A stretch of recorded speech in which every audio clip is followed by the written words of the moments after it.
Pada suatu hari menjelang wafatnya, Imam Ahmad bolak-balik pingsan. Saat terbangun dari pingsannya, beliau berkata, "Tidak, menjauh, tidak, menjauh," berulang kali. Anaknya pun lalu bertanya, "Ada apa, ayah?" Imam Ahmad menjawab, "Setan hadir di ruangan ini, menggigit jarinya seraya berkata, 'Wahai Ahmad, aku telah kehilangan dirimu.'" Maksudnya, setan ini berkata, dia telah kalah dan Imam Ahmad menang. Sehingga ini berpotensi bikin timbulnya ujub atau bangga dalam diri Imam Ahmad. Lihat betapa halusnya setan menggoda manusia.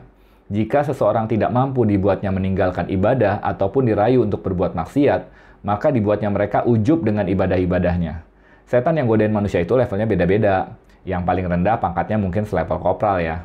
Mereka ini tugasnya mulai dari membuat manusia berpikir bahwa tidak ada Tuhan. Tugasnya hanyalah membuat manusia jadi ateis. Dibuatnya berpikir bahwa segalanya terjadi secara kebetulan aja. Tidak ada yang menciptakan, jadi tidak ada Tuhan. Kalau udah mulai bisa berpikir ada Tuhan, maka setan yang menyesatkannya juga naik level. Bisa jadi levelnya kayak sersan atau letnan gitu. Nggak bisa lagi setan yang level kopral yang goda. Mereka ini akan nyesatin orang-orang pada agama yang salah. Tidak berhenti di situ, kalau udah ketemu agama yang benar pun, maka ada setan lain yang pangkatnya lebih tinggi lagi. Ya mungkin setara kapten atau kolonel.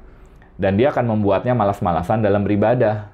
Misalnya, karena tidak mungkin lagi membuatnya meninggalkan sholat, minimal setan akan menggoda. Kalau waktu azan tiba, masih ada waktu, ntar aja. Kalau manusia tersebut sudah biasa melakukan ibadah wajib, setan akan mencari celah agar tidak mengerjakan ibadah-ibadah sunnah. Contohnya, kalau udah di masjid, nggak usah sholat sunnah di masjid, nanti aja di rumah. Pas sampai rumah dibuat sibuk, jadi nggak sholat sunnah. Nah, kalau sudah tidak bisa meninggalkan ibadah-ibadah semua itu, dia akan mencoba merusak niat dari ibadah tersebut agar beribadah karena melihat dirinya hebat. Betapa halusnya si setan ini menggoda hati manusia. Jadi intinya setan nggak akan berhenti. Bahkan semakin baik kamu, setannya pun yang ditugaskan akan semakin tinggi juga levelnya. Puncaknya yang paling tinggi adalah para nabi. Nah, kalau di level ini, biasanya sih si big boss iblis sendiri yang turun tangan buat menggoda.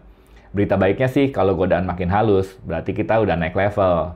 Orang yang udah istiqomah sholat ke masjid, nggak akan bisa digoda dengan dibuat nggak sholat. Tapi akan ada celah kelemahan lainnya yang bisa dicoba oleh si setan. Ya, mirip kayak sholat. Godaan jadi imam sama jadi makmum tuh beda banget. Ketika kita jadi makmum sholat, dibuatnya kita lalai dari sholat.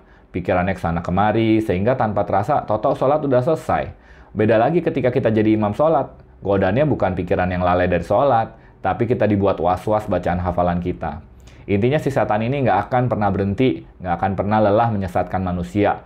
Prinsipnya setan adalah, kalau tidak bisa menang semuanya, jangan sampai kalah semuanya. Maka, waspadalah terhadap setan. Wala tattabi'u khutuwatis syaiton, innahu lakum aduwwum mubin.